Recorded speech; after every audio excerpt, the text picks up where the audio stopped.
അങ്ങനെ ഞങ്ങൾ വീണ്ടും ഒരു കുട്ടി ട്രിപ്പ് പെട്ടെന്ന് പ്ലാൻ ചെയ്ത് പെട്ടെന്ന് പോവാണ്. പക്ഷെ ഒരു പ്രശ്നമുണ്ട്, അങ്ങനെ പെട്ടെന്ന് പ്ലാൻ ചെയ്യുമ്പോൾ റൂംസ് ഒന്നും അവൈലബിൾ ആയിരിക്കില്ല.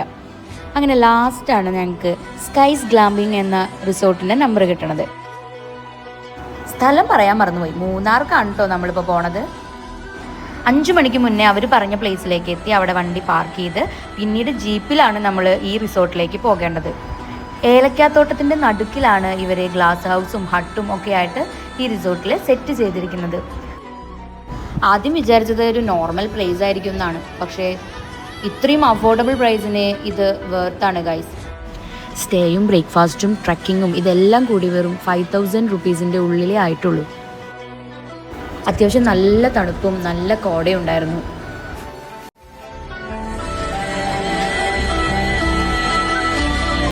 പിറ്റേ ദിവസം 8:30-ക്കാണ് ട്രക്കിംഗ് ഉള്ളത്.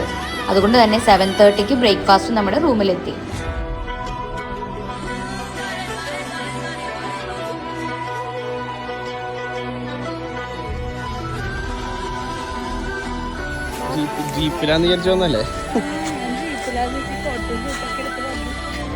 അങ്ങനെ പെട്ടെന്ന് പ്ലാൻ ചെയ്ത് പോണവരാണെങ്കിൽ ഈ പ്ലേസ് മറക്കണ്ട. വളരെ അഫോർഡബിൾ ആണ്, ഭയങ്കര ബ്യൂട്ടിഫുൾ ആണ്.